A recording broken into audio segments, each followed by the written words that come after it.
السلام عليكم، مرحبا بكم في فيديو جديد. كنتمنى ان شاء الله تكونوا بخير وعلى خير. اليوم ان شاء الله غنشارك معكم اسهل المملحات اقتصاديين بدون اللحوم وبدون الاختمار. كنحضر واحد الكميه كثيره ديال المملحات بالحشوه ديال البطاطا، كيجيو معلكين مقرمشين ملذاذين بزاف، من اسهل ما يكون. كنتمنى ان شاء الله تشوفوا معايا الطريقه ديال التحضير.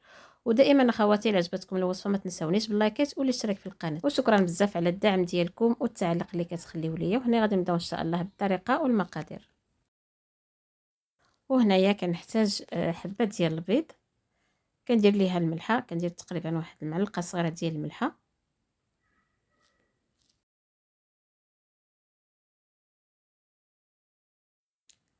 وكنطرب ديك البيضه واحد شويه.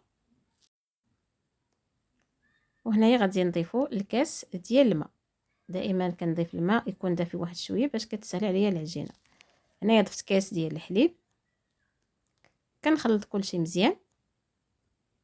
وكنضيف هنايا واحد معلقه ديال الخل، معلقه كبيره ديال الخل، وجوج معالق ديال الزيت النباتيه.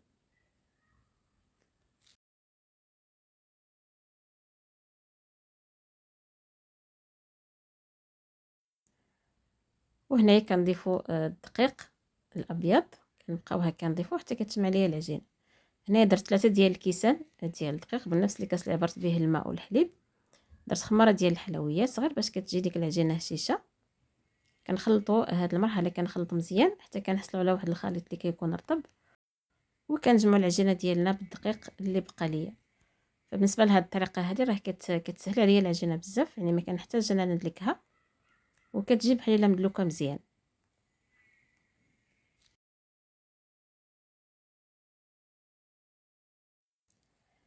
صافي، هنا غادي نضيف 2 كيسان ديال الدقيق. في المجموع هنايا درت 5 ديال الكيسان ديال الدقيق. ودائما كيبقى على حسب الخليط، ضروري هكا نضيفوه شويه بشويه حتى كتجمع ليا العجينه.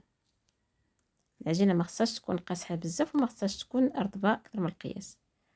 هنايا عمرت الكاس السادس، كنبقاو هكا نضيفوه شويه بشويه.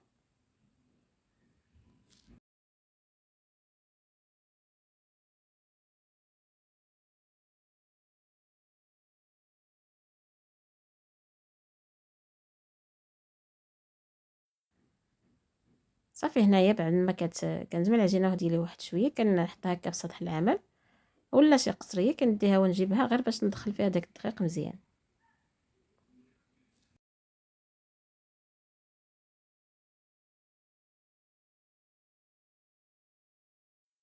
صافي، هنايا جمعت العجينه ديالي، كتجي لهاد القوام اللي كتشوفوا معايا، كتجي واحد العجينه اللي زوينه بزاف، وكتكون ناجحه 100%، يعني سهله في التحضير، اقتصاديه. وكنخرجوا فيها المملح اللي كيكونوا مورقين ومقرمشين. هنا كيف ما كتشوفوا معايا بقى ليا نص كاس ديال الدقيق في داك 5 ديال الكيسان والنص. صافي، هنا كنقسم العجينه ديالنا على الكويرات الصغار، كنشكل فيها هكا الكويرات الصغار.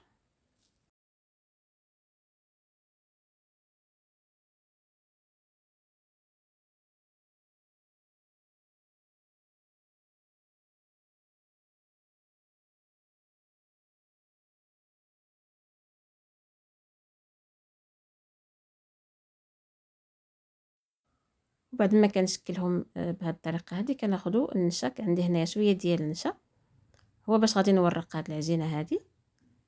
كناخذوا هكا المدلك، كنبسطوا العجينه ديالنا. كنستمر بنفس الطريقه حتى كنسرحهم واحد شويه كاملين، عاد كنديروا لهم النشا.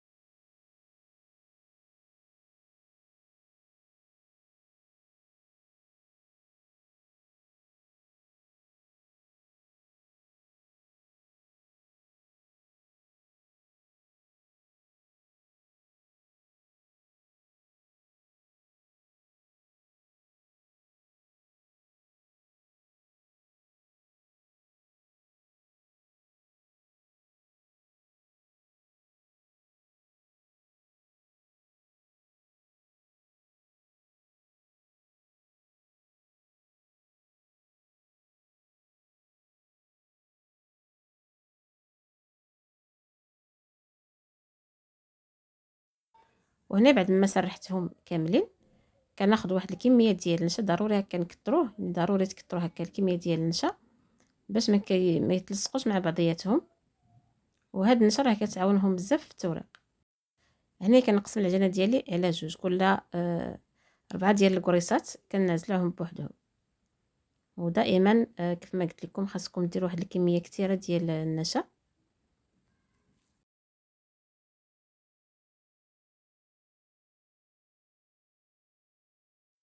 هنا كنغطيهم بالبلاستيكه، وغادي نوجدوا الحشوه اللي غادي نعمروا بها الفطائر ديالنا. عندي هنايا واحد 4 ديال الحبات ديال البطاطا كبار، سلقتهم مزيان، صفيتهم من الماء، غادي نسمهم بشويه ديال الملحه، شويه ديال البزار، وكنمعسهم مزيان.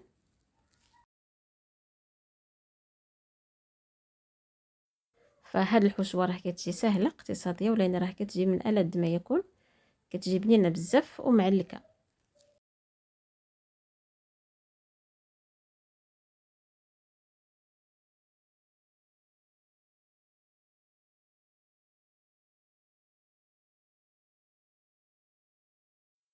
هنا غادي نضيف القزبور ومعدنوس مقطعين. غادي نضيف هنا واحد 2 معالق كبار ديال الزبده مذوبه، باش كتعطيها المذاق وكتعطيها حتى كترطب البطاطا ديالنا. وعندي واحد الطريف ديال الفرماج موتزاريلا كنحكوه على البطاطا ديالنا باش كيزيد يعطيها التعليكه والمذاق. هنا غادي نخلط هاد الحشوه مزيان.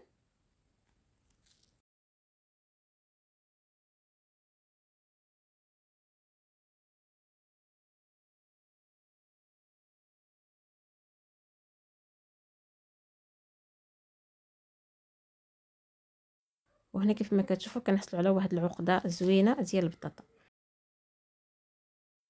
هنا كنرجعوا العجينه ديالنا بعد ما ارتاحت واحد شويه، ما كنخليوهاش بزاف باش العجينه ديالنا ما تلتصقش مع بعضياتها.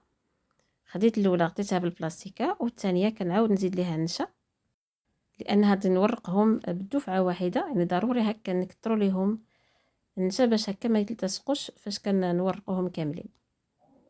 هنا كنسرحهم واحد شويه بيديا، ومن بعد كنستعمل المدلك.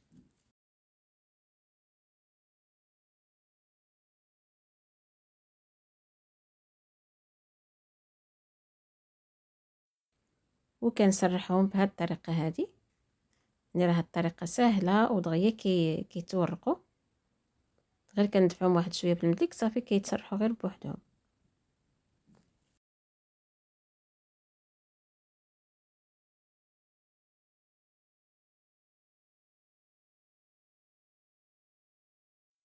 هنا كناخذوا الوريقات ديالنا كنقسموهم هكا بهذه الطريقه هذه، كنحاولوا هكا نطويوهم بهذا الشكل، ودائما كنرشوا بشويه ديال النشا لان العجينه راها رقيقه. وهنا كنصور لكم المراحل باش تشوفوا كيفاش كتجي. وهذا الشيء علاش قلت لكم من احسن ديروا واحد الكميه كثيره ديال النشا، وكنطويوهم بهذه الطريقه باش ما يتخسرش ليا الشكل ديالهم. كيف ما كتشوفوا كنحلهم غير شويه بشويه، وضروري كندير واحد الرشيشه خفيفه ديال النشا.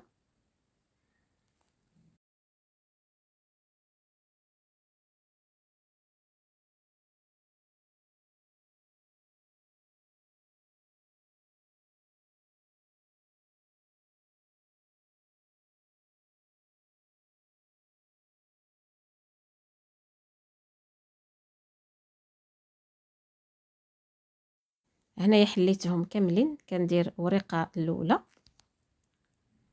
كندير ليها شويه ديال الزبده مذوبه، كندهنها هكا مزيان بالزبده، وكندير عليها ورقه الثانيه. هنايا كديروا 2 ورقات اولا 3 باش كتحصلوا على المملحات اللي مقرمشين ومورقين مزيان. وبنفس الطريقه كندهنوا الورقه الثانيه بالزبده.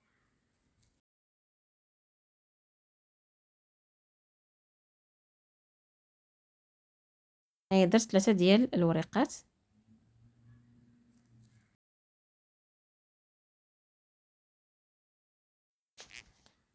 هنا غادي ناخذ القطعه ديال البيتزا، غادي نقطعوها بهذه الطريقه، غادي نشكل فيها المثلثات كما كتشوفوا.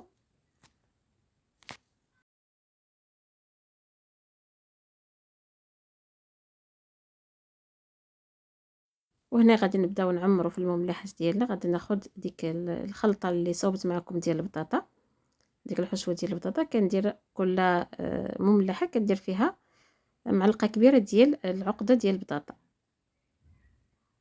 حتى كندورهم كاملين.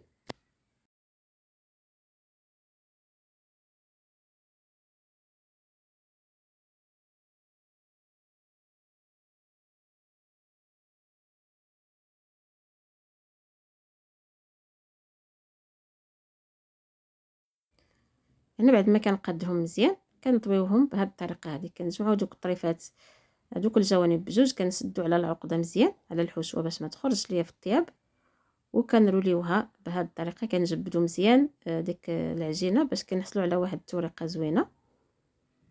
فهنايا تقطع ليا الفيديو، يعني ما كملتش الطريقه ديال الطويان.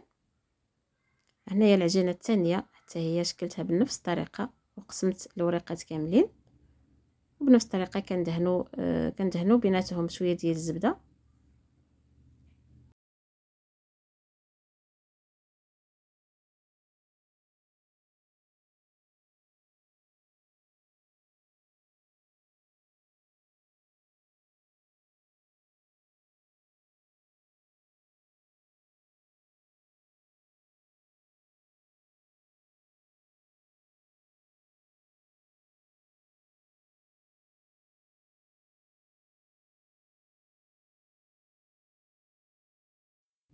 وكنقطعوه بنفس الطريقه. يعني هاد العجين راه كتخرج ليا الكميه اللي كثيره بزاف. هنايا غادي تلاحظوا الطريقه، يعني ما بانتش لكم مزيان في العجينه الاولى. هنايا كنسدوا على ديك الحشوه مزيان بهذه الطريقه هذه. كنجبدوا العجينه ديالنا راه ما كتقطع ما والو حتى كنشكلوهم كاملين.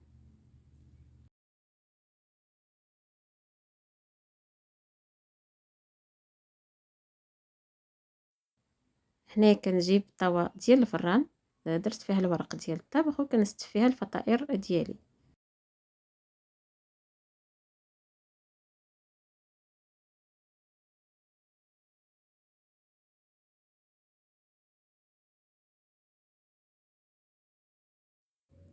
وهنا بعد ما عمرت الطاوه الاولى ديال الفطائر، كنجيب واحد صفر ديال البيضه مخلطه مع شويه ديال الحليب، وكندهنهم مزيان باش يجيو محمرين.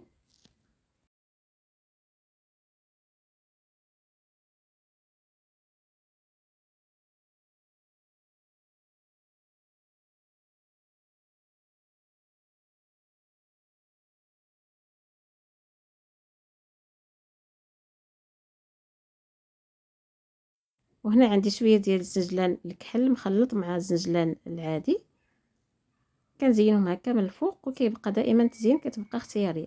وكنحطوهم يطيبوا الفران دائما كيكون سخون مزيان. عاد كنحطوا الفطائر ديالنا على العافيه 180 درجه، كنخليوهم حتى كيتحمروا مزيان وكيتنفخوا وكيجيو على هذا الشكل اللي كتشوفوا معايا. يعني خاصهم يكونوا طيبين مزيان باش كيتورقوا مزيان من الداخل.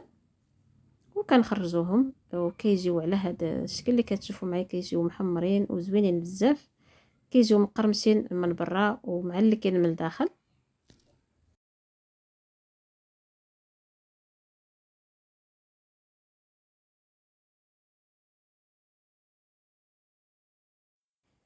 وهنايا كنحطوهم في طبسيل ديال التقديم. وحتى الا بغيتو هكا تحتفظوا بهم في المجمد بعد ما كتشكلوهم، لان بنات كيسولوني بزاف على الطريقه ديال الاحتفاظ. انا كنفضل هكا نحطوهم في شي سوبيره اللي كتسد مزيان. كنديروا البلاستيك غذائي ما بيناتهم اولا الورق ديال الطبخ، كنسدوها مزيان وكنحطوها في المجمد. يعني قبل ما يطيبوا كنحتفظوا بهم. فاش كنبغيو هكا نطيبوهم غير كنخرجوهم من المجمد، كندهنوهم بالصفر ديال البيضه وكنحطوهم في الفران وكنخليهم حتى كيطيبوا مزيان. يعني بنفس الطريقه فاش كنطيبوا المملحات ديال هنا كنحصلوا على هذه الكميه. والطاوه الثانيه راه باقا في الفران، يعني كنخرجوا واحد الكميه اللي كثيره بزاف ديال المملحات. كيجيو من اروع ما يكون، سهلين، والمكونات راه جد بسيطه. يعني الحشوه اقتصاديه وحتى العجينه اقتصاديه، ما كيحتاجوش بزاف ديال المقادير.